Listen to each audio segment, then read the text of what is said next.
Good morning. Good morning. How is everybody today? Good. Good. Who has a nudge, a testimony, or something that God has done for you this week that you want to share?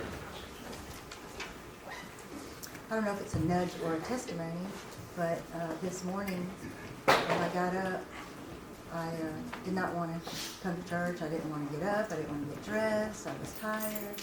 And I just want to thank the Holy Spirit for helping me to recognize the attacks of the enemy, because there was no reason why I shouldn't go. You know, it's like, oh, you don't need to go. You've been sick last week. You need to rest. And, you know, nobody's going to miss you. You don't have breakfast this morning. There's no reason for you to go.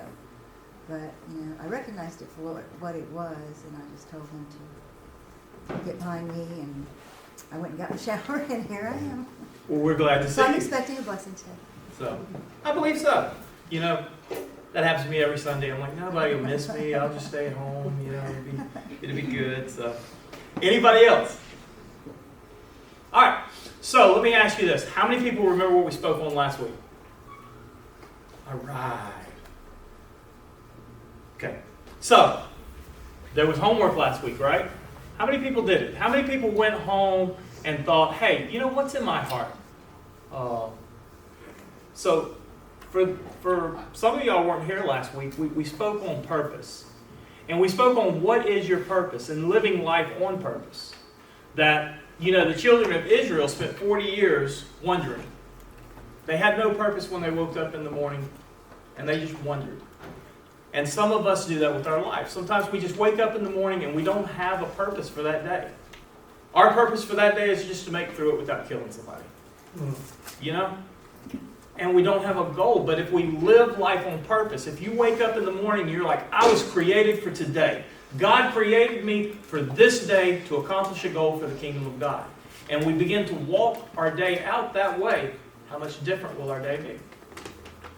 When we step out of our car going into Walmart, and we're not just going into Walmart, but there may be an encounter in Walmart that God created you to accomplish.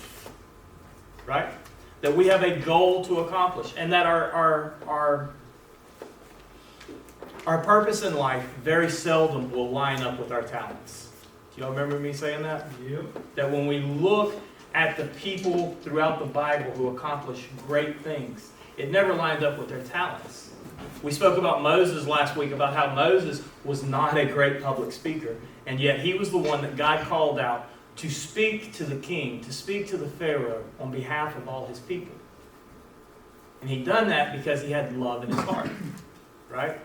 Yep. He had love in his heart for his people. And so today's going to be kind of a split message, because I mentioned this first. Some of you weren't here last week, and I want you to begin to think, what's in your heart?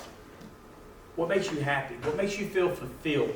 What makes you feel accomplished? What makes you feel like, man, I was born for this, right? Because none of y'all were born in the 1800s. So you were literally born for this. You were made for this day. You were made for this moment. There is something that you need to accomplish in life. I mentioned about having a radio up here, and if I had, you know, all the radios spread out here, and there were 500 parts, that if I took one of those parts out, the radio may still work, but it's not going to work like it's supposed to. You are created to accomplish a purpose in the bride of Christ, right? Yep. Yes? Yep. Yep. Okay. So, I want you to think about that for a second. I want you to think about what's in your heart, what makes you happy, what makes you feel fulfilled. I spoke with some of our leaders this morning, and Ashley just left. She's gone out because we've started doing mission work on Sunday mornings. Everybody knows that, right? So, seeing great results. And so she is out, and she is telling people about Jesus in Wayne Lean's parking lot this morning.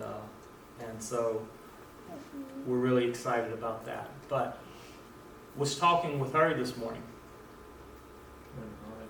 Okay, so was talking to her this morning about, I said, what do you feel your purpose is? Because she was the first one to say, no idea. But when we got to talking to her, you see her eyes start to light up. And this is the way that God works. I pulled into the donut shop today. How many people go to our donut shop? Yep. Man, they got some good donuts. Y'all should check them out. So anyway, the lady there, when I pull up, and we've had polite at the window conversations. She knows who I am. I know who she is. And that's the end of it. And I pull up, and she goes, "Hey, you've been to Cambodia, right?" I'm like, "No." She goes, "You're going?" I'm like, "I would like to." "Thailand?" I'm like, "I have a friend going to Thailand this year." She's like, "Okay, never mind." And I'm like, "Are you from Cambodia?" And she's like, "Yes, I'm from Cambodia." So it sparked a little bit of a conversation there. I'm like, "Well, how often do you get back there?" You know, and we talked about it a little bit. And when I began to mention that today in the presence of Asley, you see her eyes light up. Because you see, ever since I've known Asley, she's had a heart and she's had a desire. She wants to go to Cambodia. She wants to go to Cambodia. That's all she ever talks about. That's where her heart has always been. So when we start talking about what is your purpose, I don't need you to know I was created to do this on this day at this time. But what you need to know is, where do I start looking for what fulfills me? What direction do I start looking? For Asley, what's been in her heart since I've known her is to reach out to young ladies that are caught in the sex trade. That's where her heart is at. So where does she start reaching out to? And she's going to kill me for using her, but she's not here. That's what she gets. Well, she starts at the donut shop. Yeah. That's where you start. Where you begin looking for your purpose. Where's your heart at? You know, where's your heart at? That's where you begin looking for your purpose. What fulfills you? What makes you feel complete? Because when you were created, it says that God will give you the desires of your heart.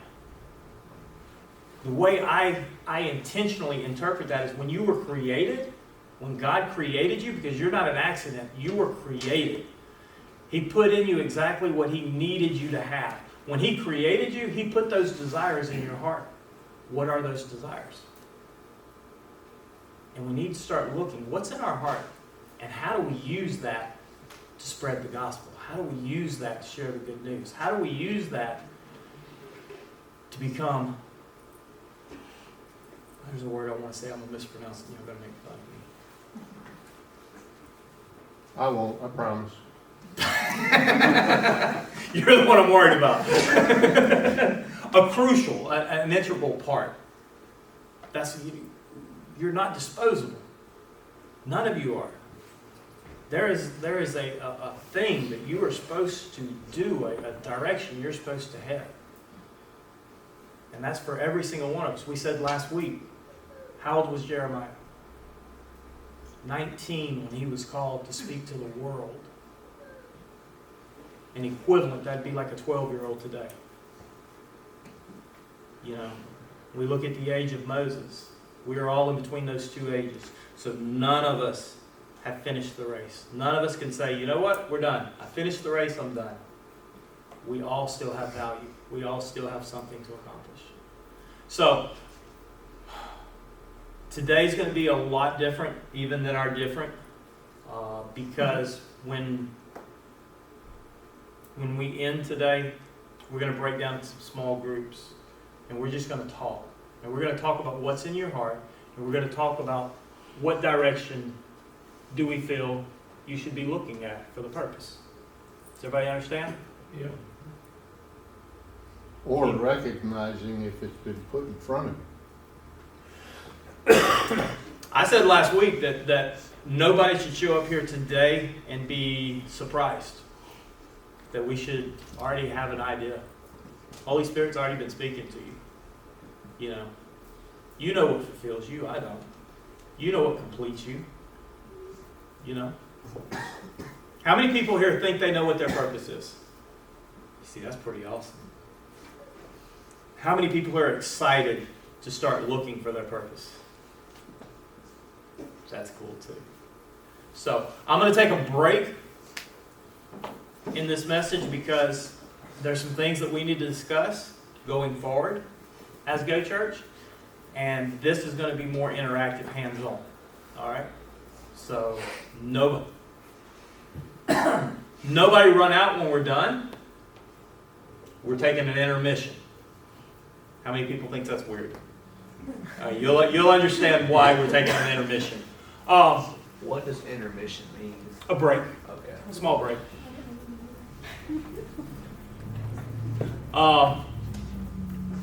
I want to mention this now because I don't want anybody to be surprised. I don't want this to come as a shock to anybody, and it shouldn't. We spoke about this before, all right? But I just wanted to give an update on where we're at. I wish everybody was here today, but they can watch it online. Next week, when you show up, there will probably be a big for sale sign on our building. All right, it is hitting the market, and it is for sale. We have spoken with our landlord. We've spoken with Misty, and purchasing the building is not the direction that me or the leadership feels we need to go.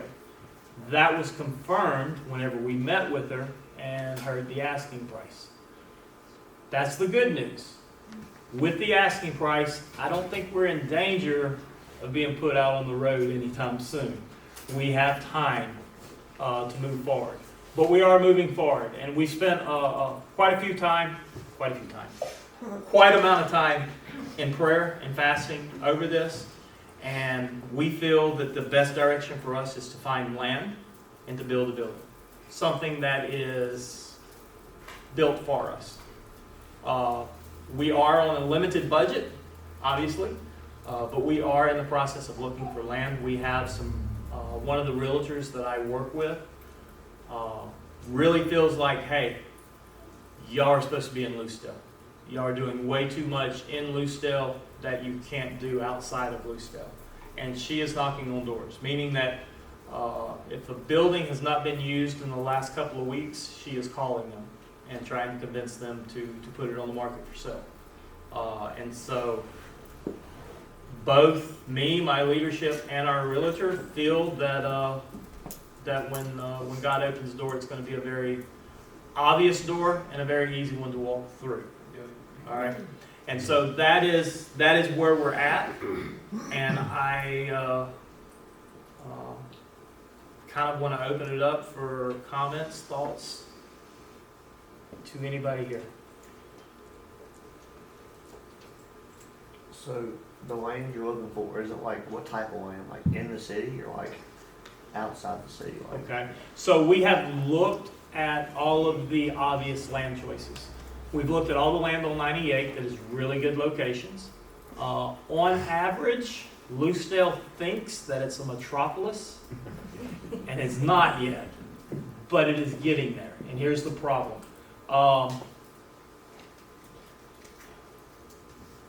The land, when you look at large corporate real estate investments, and they look at this building they're asking $750,000 for.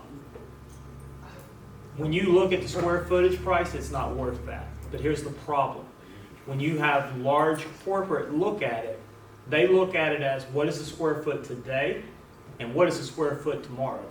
And we're the fastest growing town in America right now. And though it's not worth it today, in 10 years, this building absolutely will be worth that.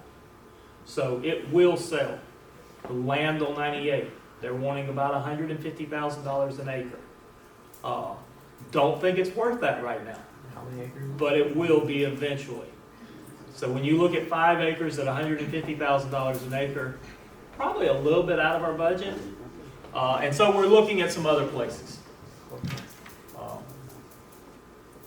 Any other questions, thoughts? Who's looking? You, Brittany, who? Right now, in reality, I mean, all of the leadership should be looking, but me and our realtor, Frankie, is who's looking. Aaron has sent me several land things, but right now, who's looking at this point? All of us. What's it being? Does it have to be like zoned commercial? No. We don't have a building code. Zoning commercial in Lucedale is more of a suggestion. Yeah, but we're getting close to where that's gonna change. It is, but if we're already in, we'll be Yeah. grandfathered in. So no, it doesn't have to be zone commercial. So Luce owns that 40 acres across from my old shop. Do what now? Luce, Mm-hmm. Doug Luce owns that 40 acres across from my old shop. Okay. Do you know if he's got it for sale or? I know he's thinking about it, but the problem with 63 right there, I mean, I'd give us 5 acres off the back end of my property, but there's no way to get to it. If it doesn't have a turnaround in the middle of the road, you know, that's already there, you can't just put a driveway randomly on 63. They will let you. There is a way that you can petition the state to do it, but it takes a long time, unless they want to build a Home Depot, then no problem. Yeah. So, Or a subdivision. or a subdivision, yeah. Hey, so you said we're gonna build, like, your plan is to probably build a church? Are you gonna probably try to build a building like this, or are you gonna try to build like a church kind of like the one down the road, like the normal churches? Like, I'm not saying this ain't normal, it's like. Yeah, actually, you did just say this word. You said like the normal church. You said, like that was your exact Like how, words. like, with the. Are we gonna have a steeple Yeah, and a peak yeah. and all that? You know what? As we get closer, we'll look at some designs. I kind of have some ideas. No, it's not gonna be a storefront like this. And so, and for those wondering, I plan on building.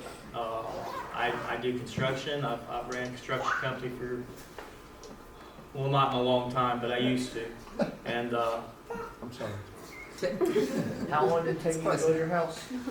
It's close enough construction company. close enough. That's right. Close enough construction company. But I honestly feel that we could, minus the land, I can build us a building for about $100,000. And that's not going to be a problem for the church to get. Now, I don't know,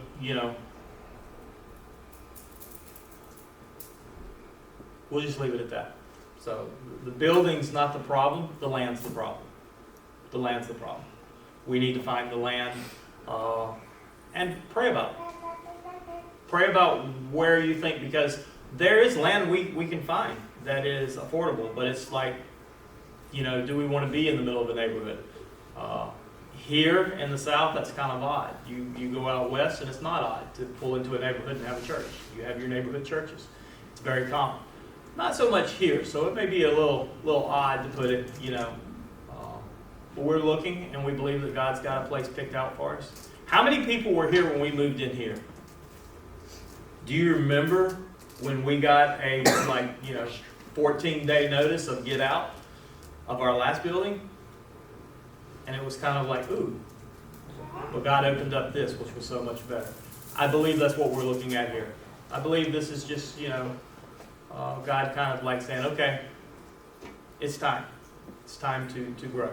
And so we're looking at this in excitement, not any other way. And we wish blessings on Misty as well, because she has blessed us for many years for this. So, any other questions, thoughts?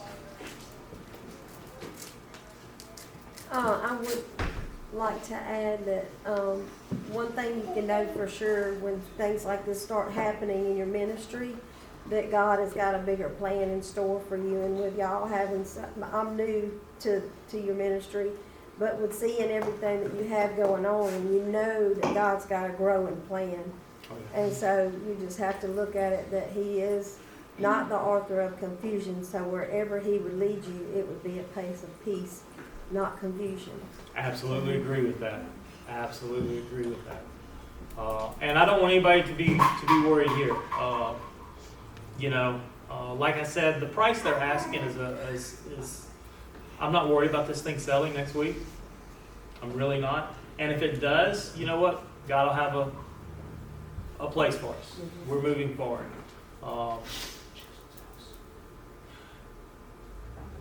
Maybe, So, any other questions? Any other thoughts, concerns? Yep, look at the Taylor House. You know where it's at? The one right down? Yeah, used to hold venues and stuff like that. Mm-hmm. My realtor is inquiring, we'll say, on that. I don't know how much acres it is, but there's a big field back there. I think that might be theirs too. So there are actually a couple of buildings within walking distance of here that we're really pushing for.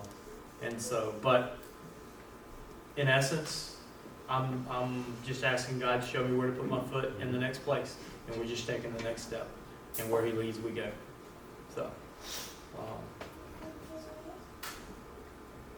anybody else?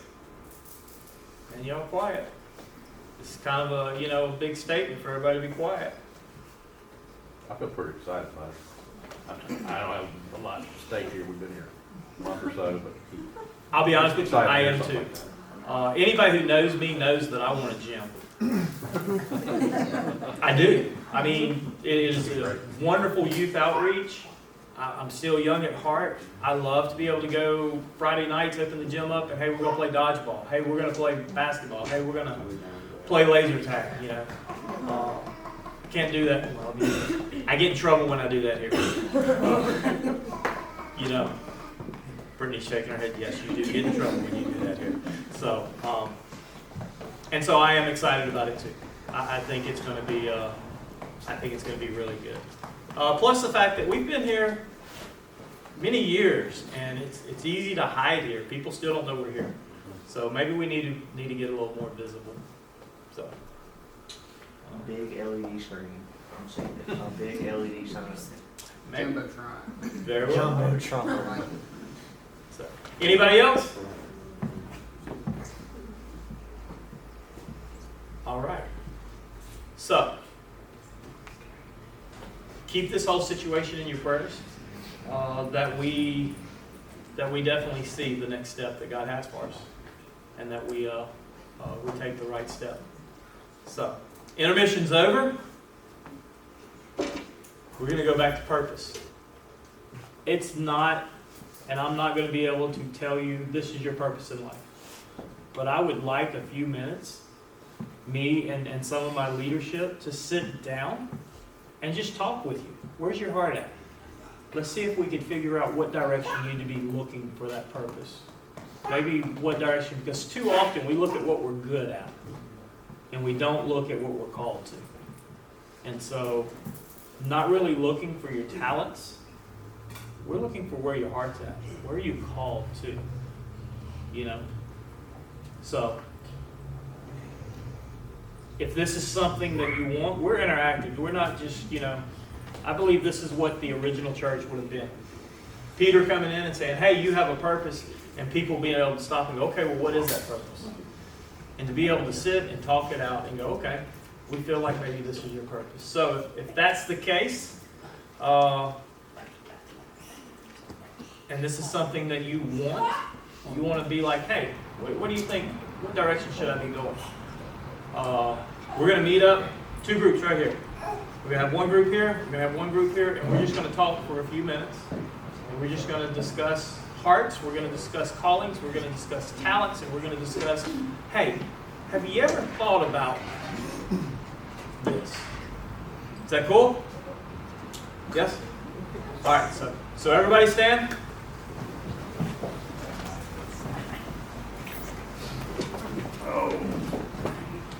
If this is not your cup of tea and you're like, nah, I know what my purpose is, or nah, I don't really want to be, hey, I get it.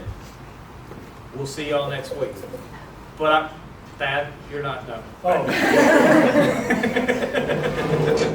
Don't leave, if you're going to do Google Bowling now. Yes. So this is not going to take long. Look, I got 8 minutes for 12 o'clock. Y'all owe me that. So pick a side and let's move forward to where we can talk. All right? So, Thad, Brittany. Yep.